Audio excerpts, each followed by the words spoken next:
das passiert, was ich nicht wollte. Meine Kinder werden mit reingezogen. Ich weiß gar nicht, wie ich Lisa beibringen soll, was über sie in der Zeitung steht. Was sie jetzt in der Schule durchmacht. Hallo? Guten Tag. Anne Siebert hier, Pauls Französischlehrerin. Dürfte ich fragen, mit wem ich spreche?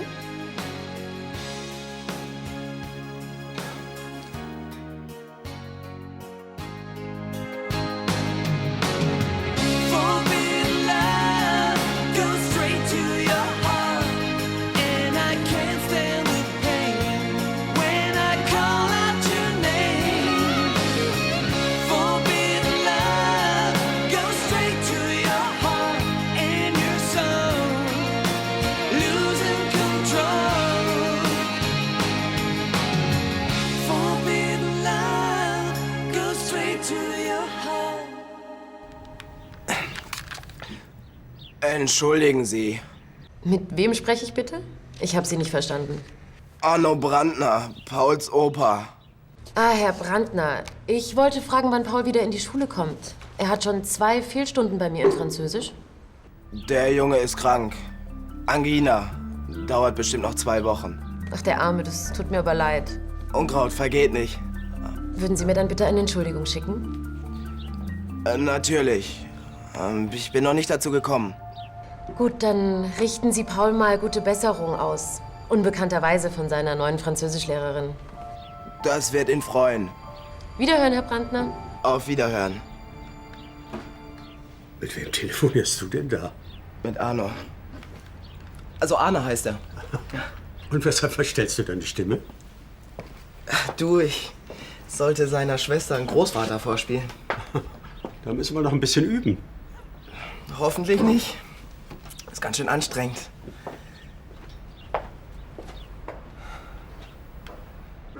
So, einmal Wasser. Ach, das war für mich. Ja. So, okay. Bitte schön. Wenn ich Taxi fahre, werde ich mich auf einige Kommentare gefasst machen können, wenn die merken, wer ich bin. Jetzt mach dich nicht verrückt. Das sagt sich so leicht. Ich liebe dich. Es ist doch ganz egal, ob wir verheiratet sind oder nicht. Meinst du wirklich? Na klar. Wenn wir jetzt nicht heiraten, dann tun wir es eben in einem halben Jahr. Da denkt keiner mehr an das Geschmier aus der Zeitung. Hallo, ihr zwei. Hallo, Elisabeth. Hallo, Charlie. Was kann ich für dich tun? Ich hätte gerne einen Tisch für 2 Personen für heute Abend. Für heute. Schwierig? Nein, für Freunde und Stammgäste ist nichts unmöglich. Für 2. Ja, für 2. Für Johannes und dich? Nein, das ist privat. Naja, das kann man ja in letzter Zeit bei euch nicht mehr so auseinanderhalten. Ich komme mit Arno. Das ist aber nett. Ja, hör mal, er ist mein Mann. Naja, nach dem, was es so an Turbulenzen in letzter Zeit gab. Das mit Johannes, das war nichts weiter als ein Irrtum. Kein Verlangen mehr, ihn zu küssen? Ich habe das Verlangen, es mir in meiner Ehe schön zu machen.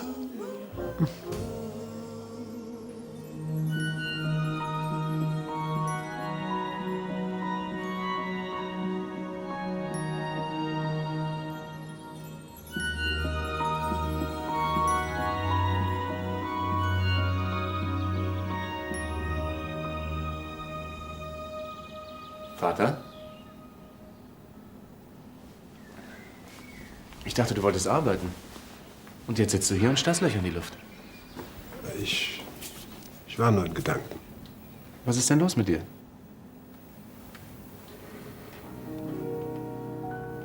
Jetzt hat Susanne Angst. Aber es ist ja auch kein Wunder bei diesem Brief. Wenn du die Lesbenschlampe heiratest? Bist du tot? Also welches kranke Hirn denkt sich so etwas aus? Susanne ist natürlich sofort zur Polizei gegangen. Naja, weißt du, Leute, die solche Briefe schreiben, sind im Grunde genommen arme Würstchen. Unzufrieden mit sich selbst und ihrem Leben. Der liebe Gott will mich wieder quälen. Was? Warum will der liebe Gott dich denn quälen? 2 so schöne Frauen. Und ich habe keine Zeit, mein Termin wartet. Ach, das ist ja Flötmann, den habe ich vorhin gar nicht gesehen. Du entschuldigst mich kurz, Ja, Charlie? natürlich. Herr Flötmann, es freut mich, Sie zu sehen. Entschuldigung. Die Freude ist ganz meinerseits, Frau Brandner. Wie geht's Ihnen? Danke, es geht mir gut. Und selber? Viel zu tun, wie immer. Oh, das kenne ich, das kenne ich. Da muss man aufpassen, dass man nicht das Wesentliche aus den Augen verliert. Was Ihrem Gatten ganz bestimmt nicht passiert. Warum auch? Bei einer Traumfrau. Ja, ich will nicht weiter stören. Sie stören doch nie. Also bis zum nächsten Mal. Ja. Und dann vielleicht ein bisschen länger. Ja, Wiedersehen, Herr Flynn. Arno, ich habe übrigens einen Tisch für uns beide für heute Abend reserviert. Fein. Wirklich, Herr Brandner, Sie haben eine ausgesprochen reizende Frau. Ja, finde ich auch. Und gerade jetzt, wo dieser Schundartikel über Ihre Tochter in der Zeitung erschienen ist, da ist es ja besonders wichtig, dass... Wovon reden Sie? Ach, Sie wissen es noch gar nicht?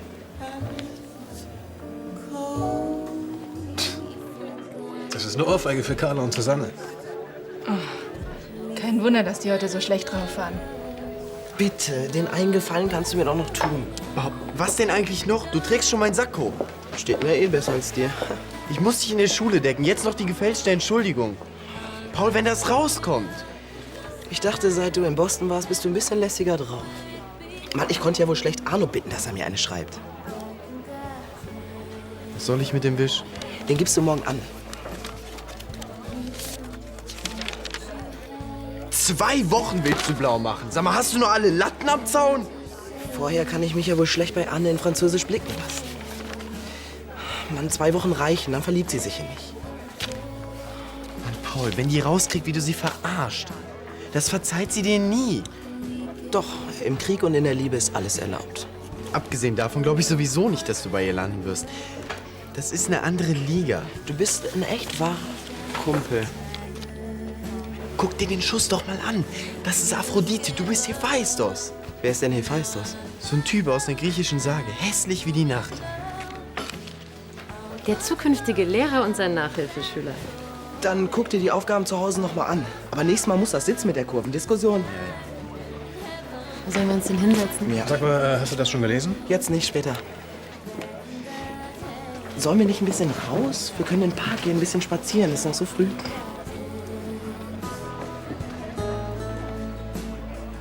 Leonard, so eine Hochzeit bringt viel Arbeit mit sich. Schließlich soll alles perfekt sein.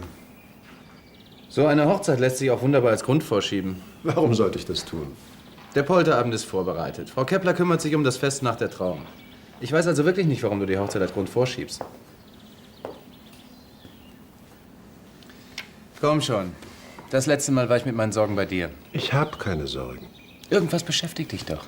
Ja, also, gut. Frau Brandner beschäftigt mich.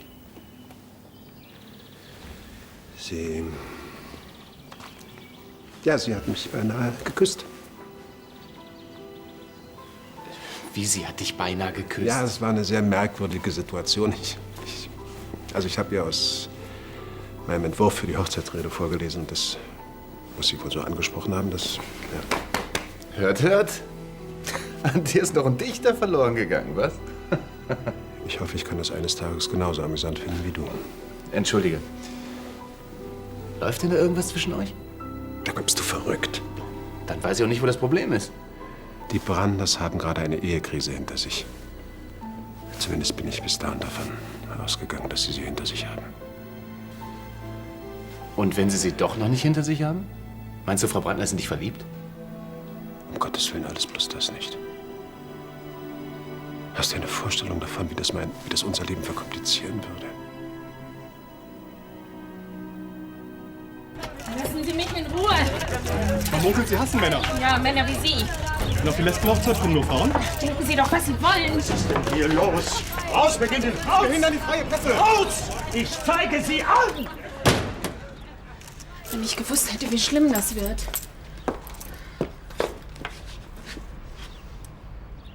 Warum können die uns nicht einfach in Ruhe lassen?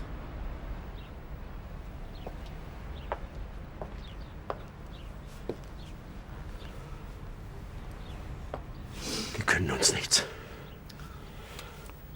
Die können uns nichts.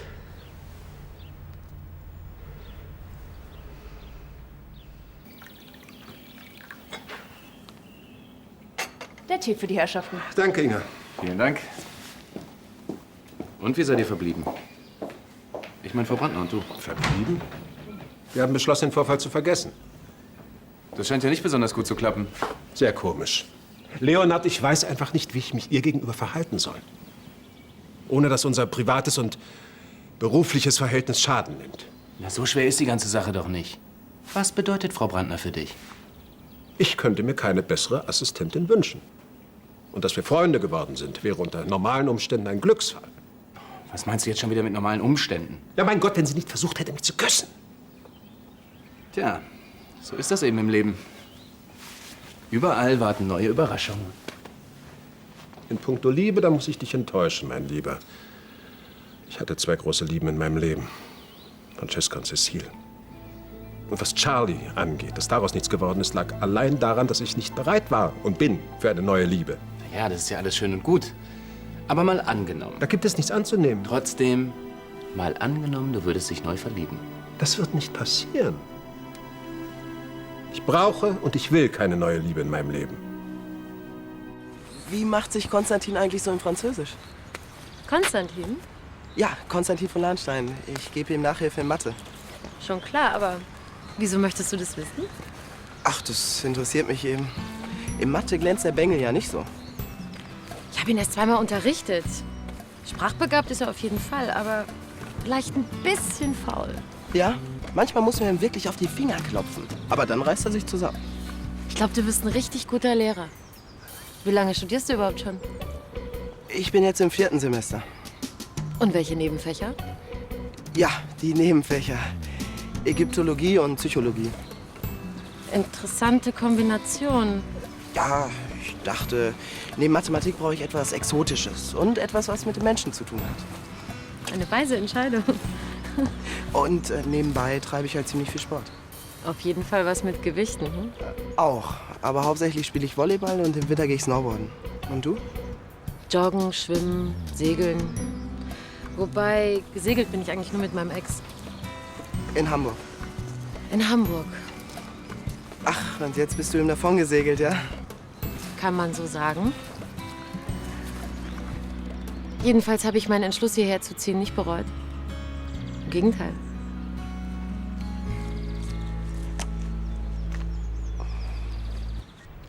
Heiße Schokolade im Sommer? Als du klein warst, habe ich dir immer heiße Schokolade gemacht, wenn du Kummer hattest. Müsste ich jetzt eine ganze Kanne voll trinken. Kannst du haben. Oh nee, lass mal gut sein. Es würde nichts helfen. Der Kummer heute ist ein anderer als früher. Ja, dein Kummer und deine Probleme wachsen mit dir, wie du an ihnen wächst. Aber im Moment habe ich das Gefühl, dass alles über mich hereinbricht. Ich muss nur vor die Tür gehen. Ja, du musst vor die Tür gehen und den Neid aushalten. Ich weiß nicht, ob ich das kann. Ach, Susanne. Weder dieser Briefschreiber noch dieser Schmierfink von Journalist sind es wert, sich unterkriegen zu lassen. Der eine ist ein Psychopath und dem anderen geht es nur um die Schlagzeile. Na toll. Damit haben sie es geschafft, dass wir überlegen, die Hochzeit zu verschieben. Was? Ihr wollt aufschieben? Ja. In einem halben Jahr ist vielleicht Gras über die Sache gewachsen. Ach, Kind. Meine Einstellung zu eurer Hochzeit, die kennst du. Auch an die Öffentlichkeit zu gehen. Ich habe euch gewarnt, aber das spielt jetzt keine Rolle mehr. Jetzt sage ich nein. Aufschieben, absagen, nein, jetzt erst recht nicht. Das sind ja ganz neue Töne von dir. Man kann eine Meinung haben und eine Einstellung. Meine Einstellung ist, lasst euch von diesen Idioten nicht in euer Leben reinreden. Wenn du diese Hochzeit wirklich willst, kämpf um dein Glück. Ich helfe dir dabei. Jetzt trink deine Schokolade. Sie wird kalt. Ja.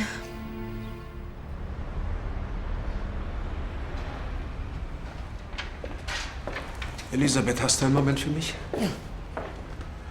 Was sagst du eigentlich zu diesem Zeitungsartikel? Es ist ein Skandal, dass ein Journalist so einen Unsinn schreiben darf. Meine Tochter will prüfen lassen, ob wir rechtliche Schritte unternehmen gegen dieses Revolverblatt. Das halte ich in diesem Fall für das Beste.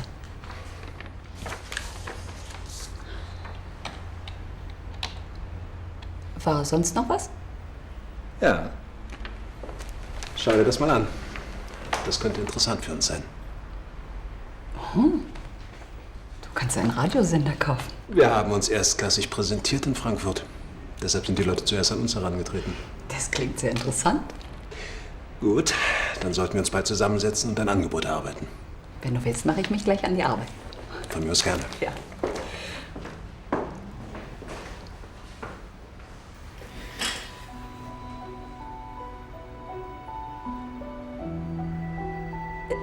Stört es dich, wenn ich die Arbeit mit nach Hause nehme?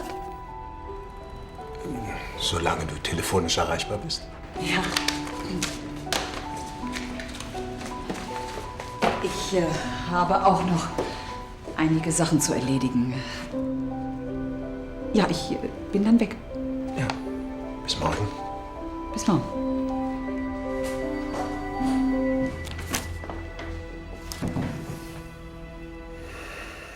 Pass auf. Jedenfalls bin ich im Ziel gekentert, ja? Also das musst du dir so vorstellen. Der Katamaran lag auf der Seite, aber der Mast ragte über die Ziellinie. Und so wurde ich Dritte. Wow, nicht schlecht. Ich weiß nicht, wann ich das letzte Mal so viel Spaß hatte wie mit dir. Mit mir kannst du jeden Tag Spaß haben. Ich bin der geborene Komiker.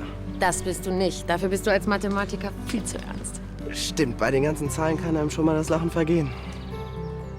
Ich glaube, hier ist unser Weg zu Ende. Das sagst du. Dahinter lauert doch bestimmt eine beißwütige Bestie. Aber die sollte eher Angst vor uns haben.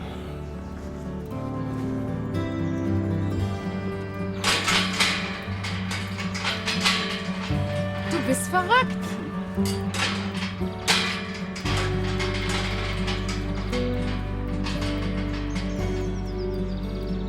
Du bist verrückt.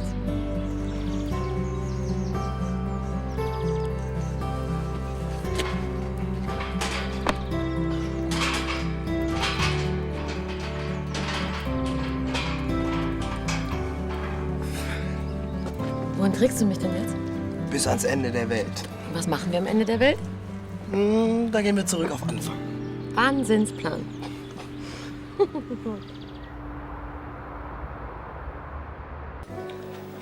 Die beiden wollen ihre Hochzeit wirklich absagen? Du hättest mal sehen sollen, wie diese Reporter unser Haus belagert haben. Das ist furchtbar. Überall müssen sie ihre Nase reinstecken. Susanne braucht jetzt unsere volle Unterstützung. Hast du deine Meinung plötzlich geändert? Nein. Also so wie du bisher dagegen gewesen bist? Nicht mal bei den Vorbereitungen wolltest du mitmachen. Ich bitte dich, ich halte mich da raus, ja, aber das heißt ja noch lange nicht, dass ich Morddrohungen oder diese Lügen in der Zeitung hinnehme. Was macht Susanne denn jetzt? Was immer sie macht, ich stehe ganz auf ihrer Seite. Was ist? Warum siehst du mich so an? Arno, der Kämpfer. Geht um meine Familie. So wie du damals um mich gekämpft hast. Würde ich immer wieder tun. Ich liebe dich.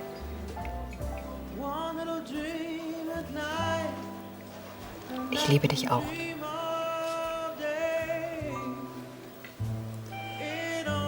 Auf uns. Auf die Liebe. Auf das Leben.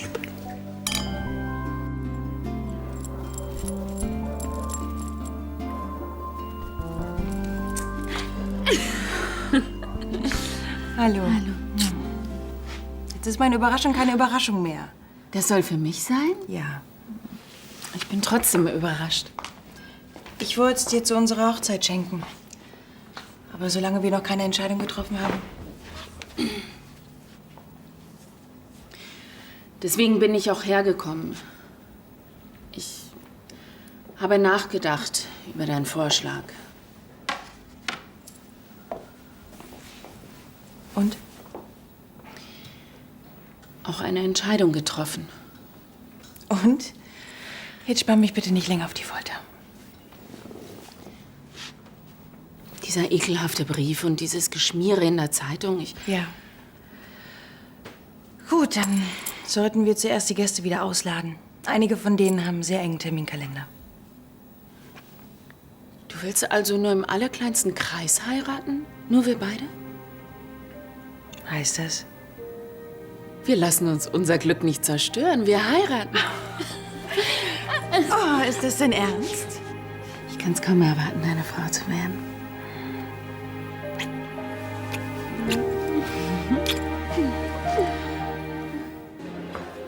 Das wird aber schwierig. Wir können auch in die Bar gehen. Wir können auch ganz woanders hingehen. Bitte sei nicht albern. Ich dachte ja bloß... Bitte, Leonard, Arno kommt. Das ist ja nett. Schön, euch zu sehen. Hallo. Hallo, Herr Brandner. Elisabeth und ich sitzen da hinten. Ihr sucht einen Platz? Ja, es gestaltet sich etwas schwierig. Vielleicht sollten wir doch mal an. Ach, das kommt gar nicht in Frage. Kommt zu uns an den Tisch. Macht uns die Freude. Also ich weiß nicht, denn wir möchten wirklich nicht stören. Dankeschön. Wie ihr meint. Schönen Abend. Danke so. Guten Abend, Graf Langstein. Einen Tisch für 2 Personen? Können Sie zaubern? Ist doch jeder Platz besetzt. Dort drüben der Tisch wird frei. Den lasse ich für Sie fertig machen. Danke, sehr, sehr freundlich.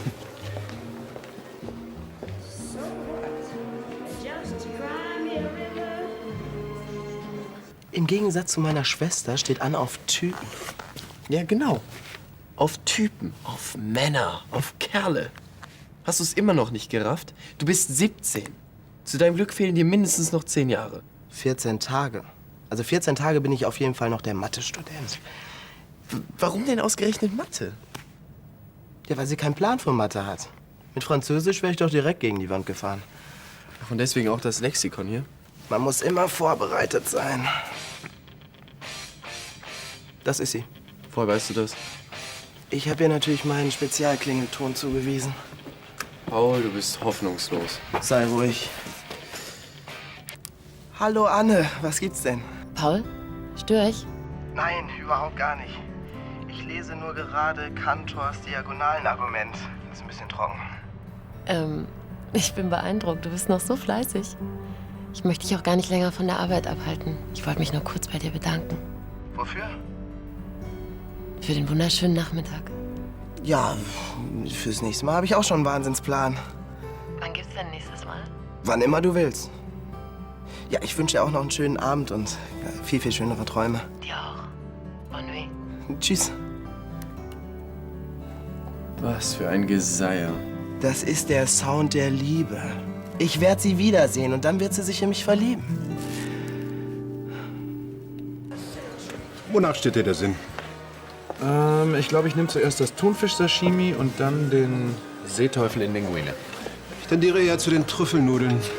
Ist das nicht ein bisschen früh für Trüffel? Mag sein. Ich probier's trotzdem. Und dann einen Vino Santo von Carlotti. Und dazu passt die Mousse von 3 Schokoladen. Oh ja, und Sie werden es bereuen. Also, lasst uns überlegen. Vielleicht haben Sie einen Sautern. Selbstverständlich.